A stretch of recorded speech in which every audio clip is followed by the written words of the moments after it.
नमस्कार, रणक्षेत्र देख रहे हैं आप और मैं हूं आपके साथ शिवांगी जैन।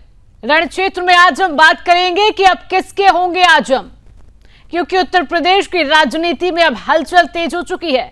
23 महीने जेल में रहने के बाद समाजवादी पार्टी के वरिष्ठ नेता और विवादों के बादशाह कहे जाने वाले आजम खान रिहा हो चुके हैं। उनकी रिहाई के साथ ही सियासी गलियारों में सवालों का दौर शुरू हो गया है। क्या आजम खान एक बार फिर अखिलेश यादव के सबसे बड़े करीबी साबित होंगे या मायावती उन्हें अपने पाले में खींचकर मुस्लिम वोट बैंक की नई राजनीति गढ़ेंगी? बीजेपी भी चौकन्नी है। कांग्रेस अपने फायदे नुकसान का हिसाब लगा रही है और सपा के सामने सबसे बड़ी चुनौती आजम खान को साधे रखने की है, क्योंकि यह रिहाई किसी के लिए वरदान साबित हो सकती है तो किसी के लिए एक राजनीतिक संकट साबित हो सकती है। आज का रणक्षेत्र इन्हीं सवालों पर है और यही तलाश है कि आखिर आजम खान का अगला कदम किस ओर होगा। इसी पर देखिए हमारी खास रिपोर्ट।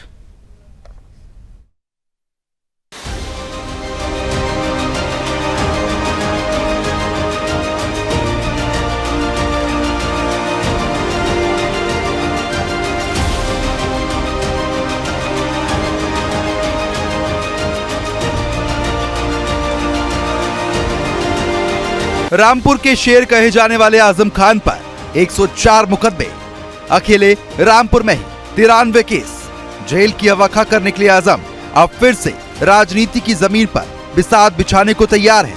लेकिन बड़ा सवाल ये है कि क्या आजम खान अब भी अखिलेश यादव के सबसे मजबूत सिपाहसालार है या फिर लंबा कारावास उनके और अखिलेश के रिश्ते में दरार डाल चुका है?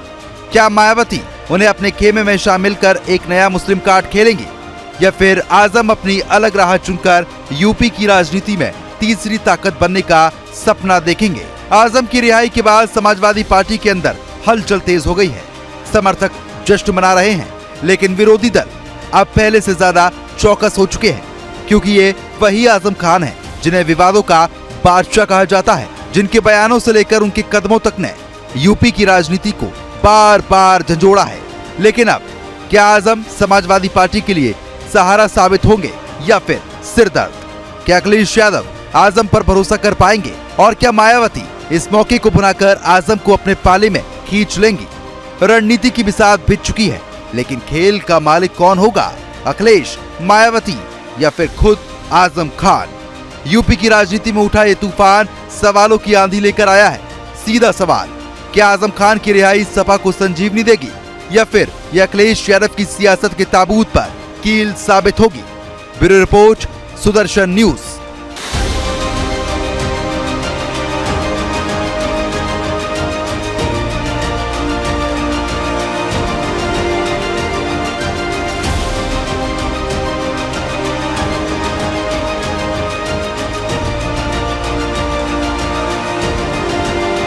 आज ही हम लोग देख रहे हैं कि समाजवादी पार्टी के नेता आदरणीय आजम खान साहब, उनकी भी रिहाई हो चुकी है। इसके लिए मैं कोर्ट को धन्यवाद देना चाहता हूं और यही हम समाजवादियों का भरोसा था कि कोर्ट न्याय करेगा और उन्हें न्याय मिलेगा। हमें उम्मीद है कि आने वाले समय में एक भी झूठा मुकदमा या इस तरह का सरकार जो लगातार भारतीय जनता पार्टी की और वहां का विधायक, खासकर जो रामपुर का विधायक, वो भारतीय जनता पार्टी के लोग मिलकर के और एक ऐसा अधिकारी जिसको एक्सटेंशन पे एक्सटेंशन पे एक्सटेंशन पे एक्सटेंशन पे एक्सटेंशन कम बोला है मैंने, लगातार मिला है, वो अन्याय नहीं करेंगे। हमारे समाजवादियों के लिए खुशी का समय है कि जहां पर वो आज रिहा होकर के आज जेल से रिहा हुए हैं। वो आजम खान को गलत झूठे केसों में सरकार ने फंसाया, लेकिन कोर्ट ने उन्हें जमानत और केसों में राहत दी है। इसके लिए हम कोर्ट का स्वागत करते हैं, सुप्रीम कोर्ट का स्वागत करते हैं, हाई कोर्ट का स्वागत करते हैं और उनको पूरा झूठे केसों में सैकड़ों केस लगाए थे। निश्चित देखिए, वैसे तो समाजवादी पार्टी पूरी उनकी मदद कर रही है और करेगी, राजनीतिक गलियारों में चर्चाएं है कि वो बसपा का दामन भी थाम सकते हैं चंद्रशेखर आजाद ये के सब साथ। झूठी खबरें हैं। समाजवादी पार्टी पूरी तरह से उनकी मदद कर रही है। धन्यवाद। कोई भी हम तो एक एक कार्यकर्ता जो हम जोड़ रहे हैं, हर व्यक्ति का स्वागत है। आए हमारे यहाँ स्वागत है, हम तो हर एक व्यक्ति का स्वागत करने के लिए तैयार हैं। देखिए मायावती जी, बहन मायावती जी उस लायक हैं, भरोसा करने लायक, उस लायक भरोसा करने लायक हैं। वो उनको लग रहा है कि यहाँ न्याय होता है, यहाँ न्याय होगा। आपने देखा है कि और कोई विशेष तौर से आपने देखा होगा जब बहुजन समाज पार्टी की सरकार थी उस समय एक जो माइनॉरिटी समाज से जो मंत्री थे नसीमुद्दीन सिद्दीकी जी, आपने देखा कितने 22 विभाग थे। कितनी इस तरह से तो मैंने एक था कि भाई चलिए एक बड़ा एक वो है सबको जो है, तो वो सब चीज़ें सब लोग देख रहे हैं ना, सब लोग याद कर रहे हैं, तो निश्चित रूप से कुछ न कुछ। तो किसके होंगे आज हम इसी पर करेंगे चर्चा, और चर्चा करने के लिए तमाम पैनलिस्ट हमारे साथ मौजूद हैं। परिचय आपसे करा देती हूँ। बीजेपी का पक्ष रखने के लिए अश्विनी शाही जी हमारे साथ जुड़ चुके हैं। शाही जी बहुत बहुत स्वागत आपका। कांग्रेस पार्टी का पक्ष रखने के लिए अमर सिंह जी हमारे साथ जुड़ चुके हैं, आपका भी बहुत बहुत स्वागत। समाजवादी पार्टी का पक्ष रखने के लिए अशोक यादव जी हमारे साथ जुड़ चुके हैं, आपका भी बहुत बहुत स्वागत। और राजनीतिक विश्लेषक के तौर पर संजीव कौशिक जी हमारे साथ जुड़ चुके हैं, आप सभी का एक बार फिर से मैं बहुत बहुत स्वागत करती हूं। और चर्चा की शुरुआत अशोक यादव जी आपसे ही करूंगी। आजम खान की रिहाई हो चुकी है, और क्या समाजवादी पार्टी अब ये मानती है कि आजम खान की रिहाई से अब पार्टी को एक संजीवनी मिलेगी? क्या कहेंगे आप अशोक यादव जी? जो कि हमारे त्योहार आने वाले हैं, दशहरा और दिवाली, उन त्योहारों की खुशियां आजम खान साहब के आने से समाजवादी परिवार में वो खुशियां में और इजाफा हुआ है। और पूरी समाजवादी पार्टी और रामपुर की जनता आजम खान साहब की जो कोर्ट के द्वारा जो जमानत मिली है, इस जमानत पर खुशियां मना रही है। हम उनका वेलकम कर रहे हैं। देखिए ये सरकार जो योगी जी की सरकार है, इतना विंडिक्टिव पॉलिटिक्स करने वाली सरकार, पूरे इतिहास को आप अगर खंगाल डालेंगी तो उत्तर प्रदेश के इतिहास में ऐसी सरकार नहीं पाएंगे आप। इतना बदले की भावना से कार्रवाई ये सरकार कर रही है। ये पूर्व सांसद, पूर्व विधायक, पूर्व मंत्री, पूर्व नेता प्रतिपक्ष जैसे महत्वपूर्ण पदों पर रहे वयोवृद्ध नेता आजम खान साहब के खिलाफ बकरी चोरी, मुर्गी चोरी, मशीन चोरी, न जाने क्या क्या, मतलब घृणित टाइप के, तुच्चई टाइप के इस तरह के मुकदमे लिखवाए गए। लोगों को खड़ा करके उनको जेल में डाला गया, उनके परिवार को जेल में डाला गया।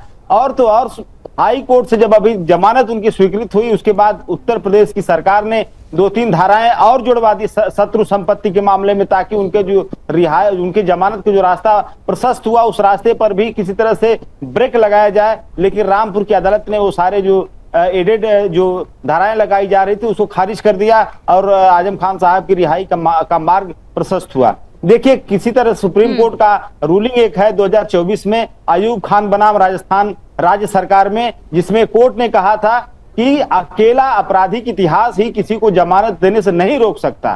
तो इस तमाम दलीलें हमारे विद्वान अधिवक्ताओं ने कोर्ट में रखी, कपिल सिब्बल जैसे लोगों ने और हमारे कई और वकीलों ने, जिसका नतीजा हुआ कि कोर्ट ने हमारे साथ न्याय किया, आजम खान साहब जेल से बाहर आए। देखिए सरकार जितने भी उनके ऊपर इस तरह की चीजें करेगी, उनको टॉर्चर करेगी, उनके साथ इस तरह का काम करेगी, जनता के दिलों में उनकी जगह और बनती जाएगी। ये नैसर्गिक न्याय का तरीका होता है। आप किसी को जितना सताओगे, जिसको जनता के दिलों में उसका जगह और बढ़ता जाता है, दिन दूना रात चौगुना बढ़ता जाता है। तो योगी सरकार अगर ये समझ रही है कि उनको हम सताएंगे, उनको टॉर्चर करेंगे तो वो खत्म हो जाएंगे, लेकिन नहीं, आजम खान साहब सिर्फ एक व्यक्ति नहीं है, रामपुर की जनता के हीरो हैं। मतलब भड़काऊ भाषण देना, अपने बेटे का फर्जी प्रमाण पत्र बनाना, ये आपके लिए गलत नहीं है। इसी का जवाब हमारे साथ अश्विनी शाही जी जुड़े हुए हैं। अश्विनी शाही जी इसका जवाब देंगे। जिस तरीके से आपने सुना है, समाजवादी पार्टी के प्रवक्ता हमारे साथ बने हुए हैं अशोक यादव जी ने कहा कि जनता उनके साथ है, सत्य की जीत यहाँ पर वो बता रहे हैं कहीं ना कहीं इस बात को, पूरी बात को लेकर। लेकिन यहाँ पर एक सवाल भी खड़े हो जाते हैं, जिस तरीके से आजम खान की रिहाई यहाँ पर हुई है, जमानत पर उनकी रिहाई यहाँ पर हुई है, कहीं ना कहीं बीजेपी की शक्ति पर क्या ये सवाल खड़े नहीं करती है? अश्विनी जी क्या जवाब देंगे? शिवांगी जी, जमानत हुई है, मुलजिम बरी नहीं हुआ है। और रही बात, अशोक जी अपने पार्टी के जो आचरण को दोहरा रहे थे, गुंडे, बदमाश, माफियाओं को प्रश्रय देना इनकी पार्टी का काम है। तो जब आदमी जमीन कब्जा करेगा, वो इनके लिए हीरा है, हीरो है। अपने बेटे का फर्जी सर्टिफिकेट लगवाकर उसको चुनाव लड़वाएगा, वो हीरा है, हीरो है। अपने जो है विश्वविद्यालय जो खोला है उसमें वहां के अपने लोगों के जमीनों पर किस तरीके से घोटाले किए हैं, जो कि उन लोगों ने गवाहियां दी हैं, वो इनके लिए हीरा है और हीरो भी है। लेकिन उस हीरा और हीरो ने बाहर निकलते ही आप जैसे पत्रकारों ने जब पूछा तो उसने मना नहीं किया कि हम बहुजन समाज पार्टी में नहीं जा रहे हैं। पूरी समाजवादी पार्टी आज इस तरीके से व्यवहार कर रही है कि जैसे आजम खान आ जाएंगे तो इनके पार्टी में पीडीए का चार्ज लग जाएगा या एमवाई वाला हो जाएगा। जैसे ही वो गए हैं रामपुर में, उपचुनाव हारे, एमएलए हारे, बगल की सीट कुंदरकी हारे, सब ये लोग हार चुके हैं। तो इनको लग रहा है कि हमारा जो है कहीं ना कहीं उनकी चापलूसी करना, चाहे उनकी फर्माबरदारी करना जरूरी हो गया है। अखिलेश यादव जी जिस तरीके से बदले की बात कर रहे हैं, वो एक्सटेंशन पर एक्सटेंशन पर, भाई एक अधिकारी ने अगर किसी का अपना काम किया है तो अखिलेश यादव को बुरा क्यों लग रहा है? अखिलेश यादव बार बार धमकी देते हैं एक पूर्व मुख्यमंत्री के रूप में कि मेरी सरकार आएगी तो मैं उजाड़ दूंगा, बसा दूंगा। ठीक है, जब आएगी तब देखा जाएगा, अभी अब आने वाले नहीं है, अभी 10, 15, 20 साल घर में रहिए, ज्यादा बेहतर है। लेकिन जहां तक इनकी बात है, अभी ये जमानत पर आए हैं और इन्होंने कहा है कि अभी मैं अपना इलाज कराऊंगा, अभी इलाज कराएंगे, उसके बाद राजनीति के बारे में सोचेंगे। ऐसा कुछ नहीं है कि भारतीय जनता पार्टी को इनसे कोई खतरा हो। समाजवादी पार्टी को हो सकता है लाभ हो।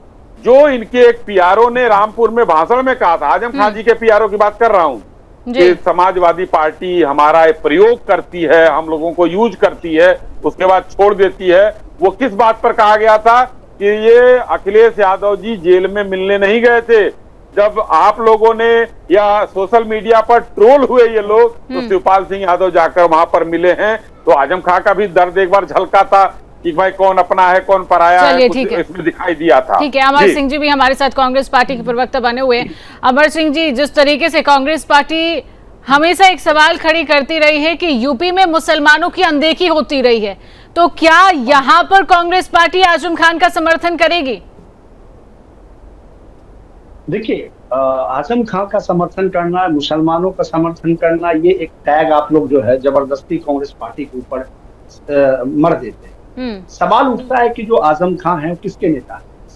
सपा के नेता हैं और सपा से वो आते हैं और अभी तक उन्होंने सपा को रिजाइन नहीं किया है, सपा के साथ ही हैं। अभी जेल से बाहर हैं, जमानत से बाहर आए हुए हैं। उनका ये कहना है कि हम जो पहले इलाज कराएंगे, सोचेंगे, विचारेंगे, उसके बाद देखा जाएगा जो होगा। तो सवाल ये है कि क्या कांग्रेस पार्टी संविधान का बचाव नहीं करे? क्या कांग्रेस पार्टी जो कानून व्यवस्था है उसका बचाव नहीं करे या फिर उसकी बात नहीं करे? अगर रही बात जेल जाने की या फिर केस का, अगर आप ऐसे अगर देखें तो सुप्रीम कोर्ट ने कहा है कि जो 543 सांसद हैं, 543 में 251 के ऊपर जो है आपराधिक मामले दर्ज हैं। आप समझ सकते हैं, क्या इनको भी हटा देना चाहिए या इनके ऊपर भी यही एलिगेशन लगाए जाने चाहिए? और कई ऐसे जो 72 मंत्री हैं, 72 मंत्री में से 29 मंत्री ऐसे हैं जिसके ऊपर आपराधिक मामले हैं। आप समझ लीजिए 40% मंत्री ऐसे हैं जिसके ऊपर आपराधिक मामले हैं। तो क्या इसके ऊपर भी सरकार को सोचना चाहिए, भारतीय जनता पार्टी को सोचना चाहिए? कानून व्यवस्था की जहां तक की बात है तो गृह मंत्री हमारे खुद करीपार थे। अगर आप देखें, क्योंकि गृह मंत्री बनने के बाद जो अपना केस वापस ले लिए, सुबह तो मुख्यमंत्री के ऊपर कई केसेस थे, जब मुख्यमंत्री बने तो वो वापस ले लिए। तो ये सवाल नहीं है, सवाल ये है कि क्या सही मायने में आजम खां को राजनीतिक द्वेष के वजह से उनको फंसाया गया या उनके ऊपर जो केसेस या चार्ज लगाए गए क्या वो जायज था? क्या सही मायने में उन्होंने मुर्गी चोरी किया होगा या सही मायने में उन्होंने किताब चोरी किया होगा? ये तमाम तरह की चीजें हैं जो हास्यास्पद लगता है और आम जनता को भी लगता है कि कहीं ना कहीं ये पॉलिटिकल मामला है और जिस वजह से उनको फंसाया जा रहा है। ये मैं नहीं कह रहा हूँ, मैं कह रहा हूँ कि जो कानून, जो संविधान कहता है उस आधार पर कानून को काम करना चाहिए और संविधान के अनुसार कानून चले। मतलब आप कह रहे हैं कि फर्जी ही उसमें आजम खान जो है इतने महीनों से जेल में थे। ठीक है, हमारे साथ राजनीतिक विश्लेषक संजीव कौशिक जी भी बने हुए हैं। संजीव जी, आप एक वरिष्ठ राजनीतिक विश्लेषक हैं, आपसे उत्तर प्रदेश की राजनीति के बारे में समझना चाहेंगे, क्योंकि अगर हम 2017 से पहले की बात करते उत्तर प्रदेश की राजनीति में, तो आजम खान का एक बड़ा नाम था उत्तर प्रदेश में, और उत्तर प्रदेश में आजम खान की एक तूती बोलती थी। लेकिन जैसे ही सत्ता परिवर्तन होता है 2017 के बाद, उसके बाद लगातार आजम खान का नाम आपने देखा, ये किस तरीके से उनको जेल जाना पड़ा, किस तरीके से उनके ऊपर आरोप लगे, केस दर्ज किए गए। उसके बाद आज आजम खान जेल से रिहा हो जाती हैं। आप किस तरीके से इस पूरे समीकरण को देख रहे हैं कि आने वाली राजनीति, देखिए 2027 में चुनाव भी है उत्तर प्रदेश में, क्या राजनीति रहेगी आजम खान को लेकर? क्या अब समाजवादी पार्टी में आजम खान जाएंगे, या फिर मायावती का हाथ थामते हुए आजम खान नजर आएंगे, या फिर जिस तरीके से उन्होंने बात कही है कि अभी वो अपना इलाज कराएंगे? आपके तौर पर किस तरीके से आप उत्तर प्रदेश की राजनीति को यहाँ पर अब देख रहे हैं संजीव जी? शिवांगी, सबसे पहले तो सत्ता के चरित्र के बारे में हम बात करना चाहेंगे कि देश के प्रधानमंत्री से यदि उनका प्रमाण पत्र मांग लिया जाता है तो कोर्ट तक जाने की बात हो जाती है, अदालती फटकार भी लग जाती है, और उसी प्रमाण पत्र के आधार पर आजम खान को जेल में डाल दिया जाता है, उनके ऊपर केस बनता हुआ दिखाई देता है। तो सत्ता का ये दोहरा चरित्र आपको सीधा दिखाई देता है कि सत्ता में यदि आप हैं, पावर आपके हाथ में है, तमाम तरह के जो केसेज हैं, पहले इस पे बात कर लेते हैं, तमाम तरह के जो केसेज उनके ऊपर लगे, फर्जी प्रमाण पत्र, नफरती भाषण, सड़क पे बैठ जाना, मशीन चोरी, मुर्गी चोरी, लाइब्रेरी से किताब चोरी, इस तरह के जो जितने भी उनके ऊपर केस बनाए गए, एक बार पलट के यदि हम मुख्यमंत्री जी के बारे में सोच लें और उनके बारे में जानकारी यदि हम ले और लोगों को बताएं भी, तो सड़क पे बैठ जाना, कब्रिस्तान में घुस जाना, मस्जिद में घुस जाना, हत्या का प्रयास करना, इस तरह के तमाम तरह के आरोप तो उनके ऊपर भी थे। लेकिन उन्होंने जो ही सत्ता हथियाई या सत्ता पे वो काबिज हुए, सबसे पहले सारे केस विड्रॉ कर दिए।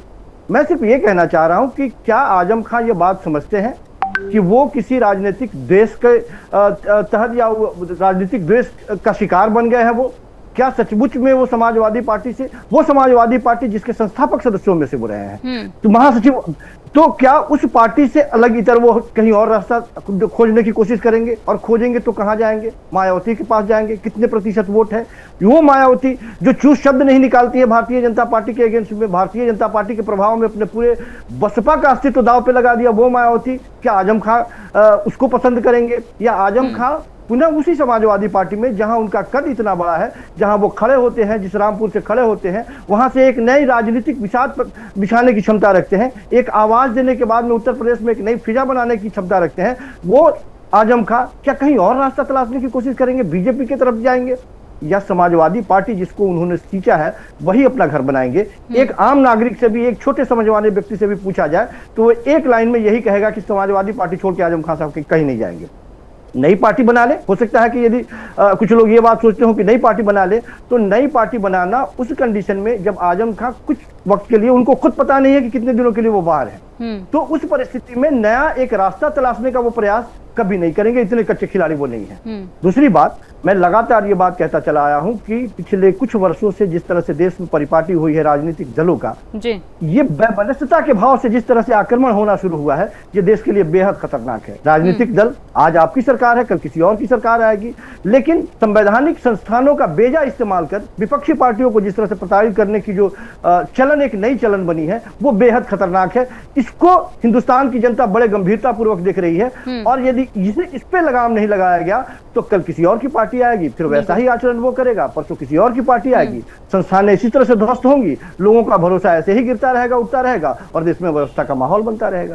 बिल्कुल, यहाँ एक बहुत महत्वपूर्ण सवाल संजीव जी आपने किया, अशोक यादव जी से वही पूछना चाहूंगे। अशोक यादव जी, जिस पर आज हम बात कर रहे हैं कि आजम खान किसके होंगे, किस पार्टी को चुनेंगे, अगर समाजवादी पार्टी में ही आजम खान बने रहते हैं तो क्या मुस्लिम वोट बैंक यहाँ पर समाजवादी पार्टी का बच पाएगा?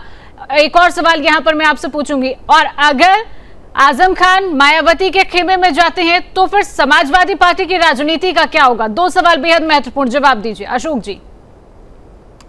देखिए शिवांगी जी, एक बार मैं बॉम्बे गया था तो जुहू चौपाटी पर मैं बैठा समुद्र की लहरों को देख रहा था। लहरें जब गड़गड़ाती हुई आती थी तो बड़े बड़े पत्थर रखे जाते हैं, वहां पे रखे हुए थे, उन पत्थरों से टकरा करके लहरों का वेग और लहरों का फोर्स दोनों कम हो जाता था। उसी तरह से भारतीय जनता पार्टी, पीडीए का जो वेग है, पीडीए की जो लहर है, समाजवादी पार्टी का जो वेग है, उस वेग को से भयभीत होकर के बड़े बड़े पत्थर रख रही है उस रास्ते में। उन पत्थरों में एक नाम बीएसपी का भी हो सकता है, उन पत्थरों में एक नाम एआईएम का भी हो सकता है, उन पत्थरों में बहुत ऐसे नाम आपको मिलेंगे जो कि पीडीए के प्रचंड वेग को कम करने के लिए भारतीय जनता पार्टी रख रही है। लेकिन पीडीए समाज समझ चुका है कि जिस दिन वो बिखरा उस दिन भाजपा की सत्ता और मजबूत हो जाएगी। इसलिए चाहे आप मायावती जी को आगे करें, चाहे आप ओम प्रकाश राजभर को आगे करें, चाहे संजय निषाद को आगे करें, किसी को आगे करिए, लेकिन पीडीए समाज के दिमाग में सिर्फ एक बात है, जानती है क्या है? 69,000 शिक्षक भर्ती और बांदा विश्वविद्यालय में 15 में से 11।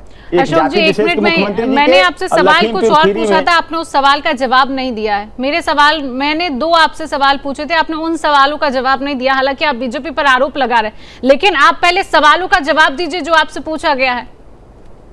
शिवांगी जी, मैंने आपके उसी सवाल का जवाब दिया जो आपने पूछा कि आजम खान साहब क्या बसपा में जाएंगे। मैंने इसी सवाल का जवाब इस तरह से दिया कि आजम खान साहब के ऊपर इस तरह फर्जी खबरें प्लांट करके चलवाई जा रही सत्ता के द्वारा कि आजम खान साहब बसपा में जा रहे हैं, यहाँ जा रहे हैं, वहां जा रहे हैं, ये सारी प्लांट की जा रही खबरें। फिर मैंने समुद्र का जो एग्जाम्पल आपको दिया वो इसी वजह से दिया था कि जो पत्थर बनाए जा रहे हैं, पत्थर रखे जा रहे हैं, ये बसपा के रूप में या अन्य छोटे छोटे दलों के रूप में ये पीडीए के वेग को रोकने के लिए भारतीय जनता पार्टी इन पत्थरों को रख रही है ताकि पीडीए की लहर को कम किया जा सके। ये बात आपको समझना पड़ेगा। ये इसी दिशा में बिछाया गया कदम है सरकार के द्वारा।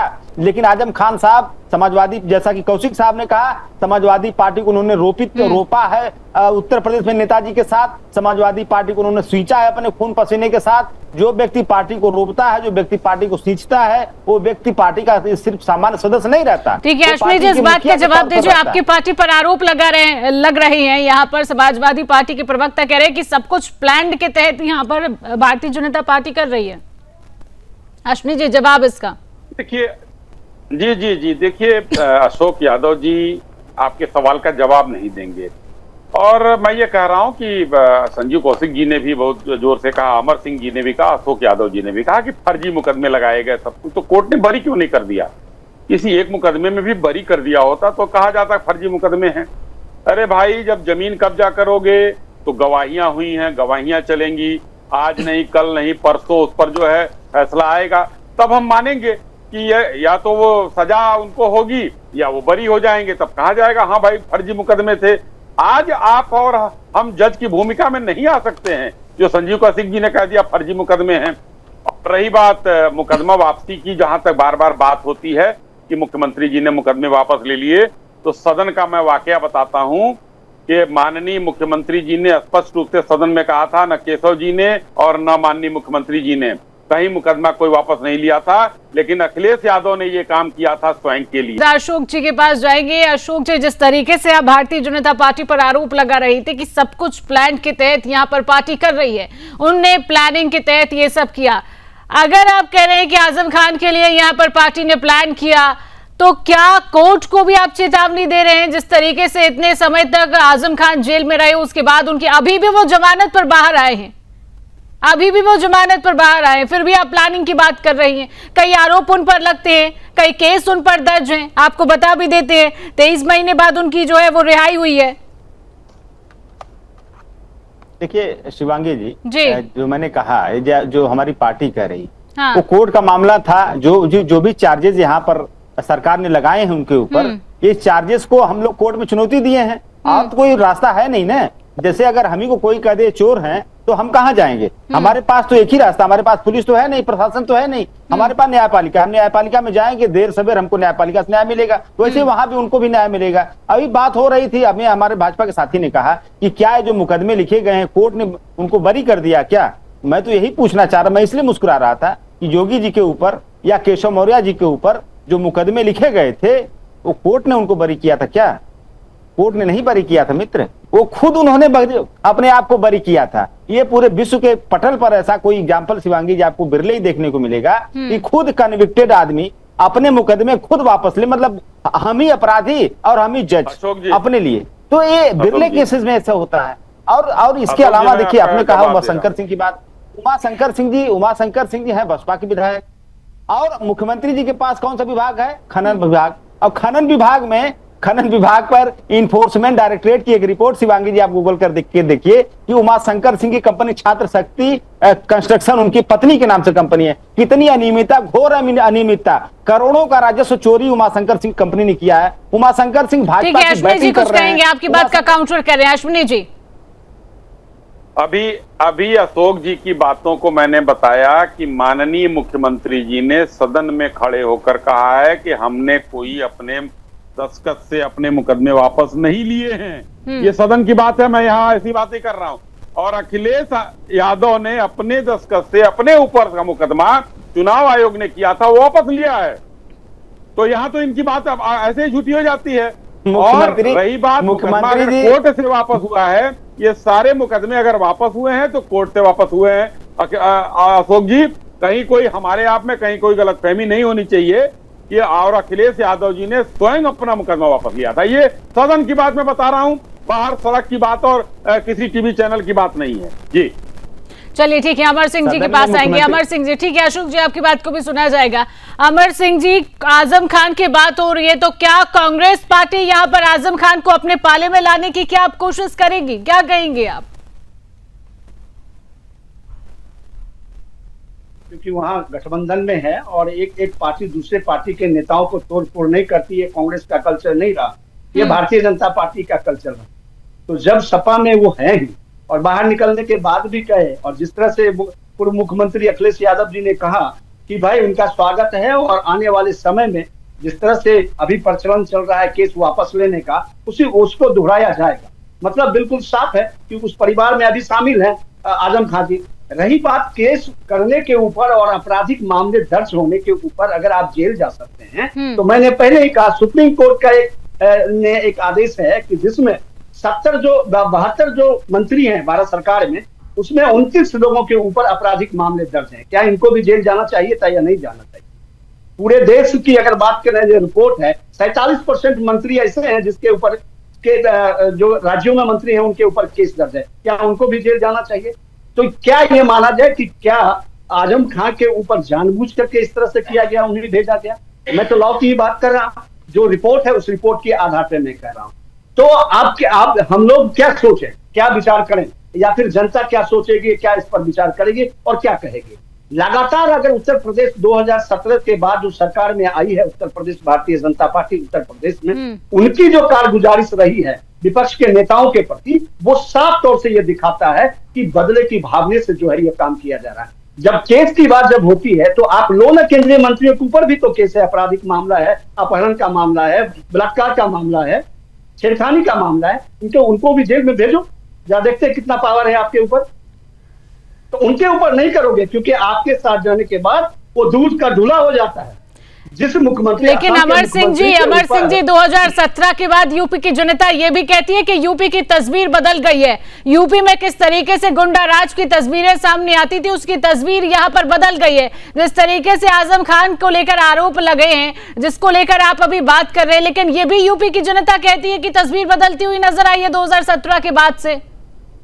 शिवांगी जी, अगर आपने रिपोर्ट देखा होगा तो रिपोर्ट में वो साफ तौर से है कि 2017 के बाद वहाँ क्राइम बढ़ा है, रेप के मामले बढ़े हैं, छेड़खानी बढ़ी है। आप देखिए रिपोर्ट में। उसके आपके पास कोई आंकड़ा है क्या अमर जी, कोई आंकड़ा? 2017 के पहले क्या आंकड़ा था, 2017 के बाद क्या आपराधिक आंकड़े हैं? क्या आपके पास अभी ये आंकड़े मौजूद हैं? तो उसका काउंटर भी करेंगे अश्विनी जी, आपकी बात का जवाब देंगे। बिल्कुल मैं कर दूंगा, आपको भेज दूंगा। तो आप आंकड़े आके देखें तो किस तरह से वो बढ़ा है, वो रेशियो आपको साफ तौर से पता नहीं। आप यहीं पर बताइए, अश्विनी जी आपकी बात का जवाब देंगे। अश्विनी जी बीजेपी पार्टी के प्रवक्ता हैं, अपनी पार्टी को प्रेजेंट कर रहे हैं। अश्विनी जी आपकी बात का जवाब देंगे, आप आंकड़े तो बताइए। देखिए, 2-3 बात है। अमर जी के आंकड़े का सोर्स क्या है ये पता करना होगा, क्योंकि यहाँ पर हत्या, बलात्कार, लूट, राहजनी सभी मामलों में कमी आई है। और बढ़ा कहाँ है? सजा दिलाने में, गैंगस्टर लगाने में और अपराधियों को पकड़ने में, एनकाउंटर करने में, ये बढ़ा है। इसलिए उत्तर प्रदेश का अपराधी अपने हाथ में तख्ती लेकर थाने पे खड़ा होता है कि हमको जो है गिरफ्तार कर लिया जाए। और अमर जी, लग रहा है कांग्रेस में आप अभी जो है कम दिन से आए हैं, इसलिए हमको लगता है कि कांग्रेस का इतिहास नहीं पता है आपको। आप कह रहे हैं कि इनका इतिहास रहा है लोगों को लेने का। अरे भजन लाल जी को याद कर लीजिए, ब्रीफकेस उनका चालू रहता है, न हो तो संजीव भाई से पूछ लीजिए, उनको भी पता होगा। 100 चुनी हुई सरकारों को गिराने का जो है रिकॉर्ड आपके नाम से है। और तीसरी बात, बहुत लोग जमानत पर घूम रहे हैं, तो जेल में डालना चाहिए सोनिया गांधी और राहुल गांधी को भी, वो भी जमानत पर नेशनल हेराल्ड में घूम रहे हैं। तो पहले अगुवाई करिए वहां से, तो ज्यादा बेहतर आपको पता चलेगा कि इन दोनों लोगों को भी जेल में डालना चाहिए। जी सुन लीजिए, एक बात और सुन लीजिए, आप जवाब भी सुन लीजिए। आपके जो गृह मंत्री हैं वो तड़ीपार था, सुन लीजिए। और जिन जिन लोगों के ऊपर आपने आरोप लगाया है ना, वो सब आप ही के पाले में जाके बैठा हुआ है, जेल भेज के। यही गलतफहमी है आपकी सरकार, जो यही गलतफहमी है आपकी सरकार, यही गलतफहमी है कि तड़ीपार वो नहीं थे। उन्होंने स्पष्ट रूप से वहां पर वो कहे थे जब तक मुकदमे का फैसला नहीं हो जाता है यहाँ पर मैं गुजरात नहीं आऊंगा। तड़ीपार नहीं थे। और आप लोगों को अल्प ज्ञान है तो हम क्या कर सकते हैं भाई, समझ गए कि नहीं? अल्प ज्ञान है तो सरकार कर सकते मेरे हैं। ऊपर भी आरोप लगा देंगे, जिस तरह से आजम खान के ऊपर आरोप लगा के जेल भेजा। अब देखिए, मैंने सोनिया राहुल का नाम ले लिया, अगर आपको बुरा लग गया। देखिएगा तो कल की सरकार मैंने सोनिया जी का और राहुल का नाम ले लिया तो बुरा लग गया। जेल भेजा जाएगा। अगर बुरा नहीं लगना चाहिए भाई। टूल का इस्तेमाल कीजिएगा, ईडी और सीबीआई का, तो आपके ऊपर भी लगेगा। अब ये राजनीतिक टूल हो गया, अब ये राजनीतिक टूल हो गया। मतलब सोनिया और राहुल का नाम आया तो राजनीतिक टूल हो गया। बाकी सब जगह अपना दुरुस्त करिए जानकारी। तड़ीपार नहीं थे, माननीय गृह मंत्री जी तड़ीपार नहीं थे। माननीय गृह मंत्री की तड़ीपार थे या नहीं थे? 5 बार माफी मांग सावरकर पर डांट पड़ी, राफेल पर डांट पड़ी, चौकीदार चोर है सब पर डांट पड़ी, इतने लोगों पर डांट पड़ती है।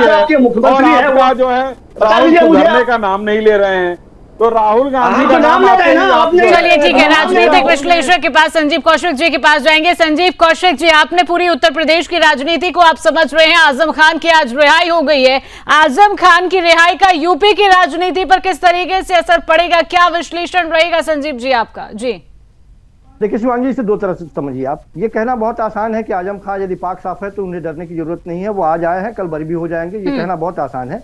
हम दो उदाहरण से, चूंकि देश की अदालतों के ऊपर कितना प्रेशर है उसके बारे में दो उदाहरणों से हम बताना चाहेंगे। पहली बात तो ये कि 2 बम ब्लास्ट महाराष्ट्र में हुए, एक मुंबई बम ब्लास्ट के नाम से जाना जाता है जो ट्रेन में हुआ था, और एक दूसरा मालेगांव बम ब्लास्ट के नाम से जाना जाता है। 1.5 दशक से ज्यादा दोनों में सुनवाई हुई थी। एक में जो मुंबई बम ब्लास्ट में थे वो किसी समुदाय विशेष के लोग थे, 1.5 दशक से ज्यादा 17-18 सालों तक सुनवाई होने के बाद में उन लोगों को बरी कर दिया गया, वो उसमें संलिप्त नहीं पाए गए। लोगों ने सवाल था कि आखिर इनके समय कहां से आएंगे, क्योंकि वो किसी दूसरे समुदाय से थे। महाराष्ट्र सरकार 1 सप्ताह के भीतर रिपिटीशन दायर करती है और पुनः उस पर सुनवाई शुरू हो जाती है। और दूसरी तरफ मालेगांव बम ब्लास्ट केस में चूंकि वो अलग समुदाय से लोग जुड़े हुए थे, उनको भी तकरीबन 1.5 दशक के बाद में उनकी रिहाई हुई और हुआ कि नहीं ये लोग भी बेदाग है और इन पर कोई आरोप नहीं है। उसके बाद में कोई रिपिटीशन दायर नहीं करती है सरकार। तो सरकार के काम करने के जो तरीके हैं वो इतने ज्यादा संदेहास्पद है कि लोगों को इस पर यकीन ही नहीं हो पा रहा है कि सिस्टम काम कर रहा है। कहीं ना कहीं लोग देख रहे हैं कि सत्ता में बने हुए लोग किस तरह से काम कर रहे हैं और उनका झुकाव किस तरह से है। दूसरी बात आपने जो सवाल किया उस पर हम आते हैं। आजम खान साहब का कद उत्तर प्रदेश इतना बेहद महत्वपूर्ण है कि यदि बेहद महत्वपूर्ण नहीं होता तो न बसपा के नाम पर गेम खेलने की बात होती और नहीं समाजवादी पार्टी कुछ स्टेटमेंट देती। समाजवादी पार्टी के, मैंने कहा कि वो संस्थापक सदस्यों में से है, बड़ी आसानी से आप ये बात कह सकते हैं, क्योंकि उन्होंने, एक बात तो तय है कि जिस तरह से पार्टी का कोई बड़ा नेता यदि जेल में चला जाता है तो लोग इस तरह से सड़कों पे उतर जाते हैं। हमें कहने में कोई गुरेज नहीं है कि कांग्रेस पार्टी के बड़े नेता राय जी जब जेल में जाने की बात हुई तो पूरा कांग्रेस पार्टी सड़कों पे था।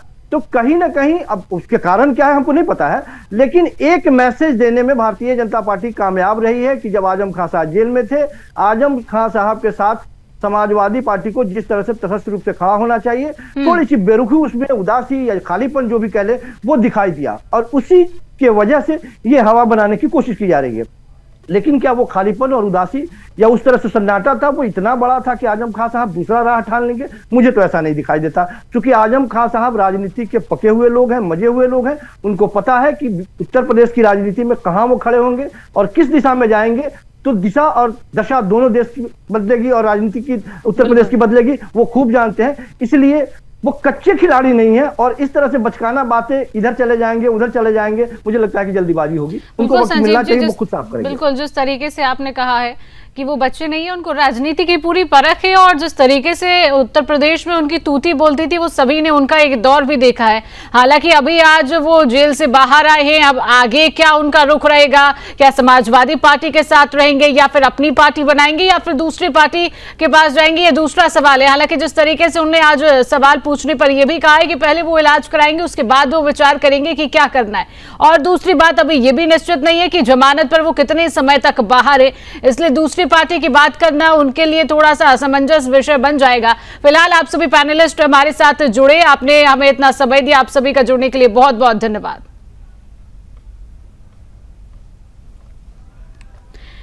तो अब किसके होंगे आजम खान, लगातार इसको लेकर सवाल खड़ा हो रहा है। आजम खान आज 23 महीने के बाद जेल से रिहा हो चुके हैं और जेल से रिहा होने के बाद तमाम सवाल खड़े हो रहे हैं कि आजम खान क्या समाजवादी पार्टी के साथ रहेंगे, क्या अब समाजवादी पार्टी को मुस्लिम वोट बैंक का फायदा और होता हुआ नजर आएगा या फिर मायावती के खेमे में आजम खान जाएंगे। तमाम सवाल यहां पर खड़े हो रहे हैं, लेकिन आजम खान ने आज बात करते हुए यह भी कहा कि पहले जेल से बाहर आने पर वो अपना पहले इलाज कराएंगे, उसके बाद राजनीति की बात करेंगे और उसके बाद विचार करेंगे। लेकिन सवाल अभी भी यही बना हुआ है कि आजम खान अब किसके होंगे। तो आज के रण क्षेत्र में इतना ही। देश और दुनिया की तमाम खबरों को जानने के लिए आप देखते रहिए सुदर्शन न्यूज।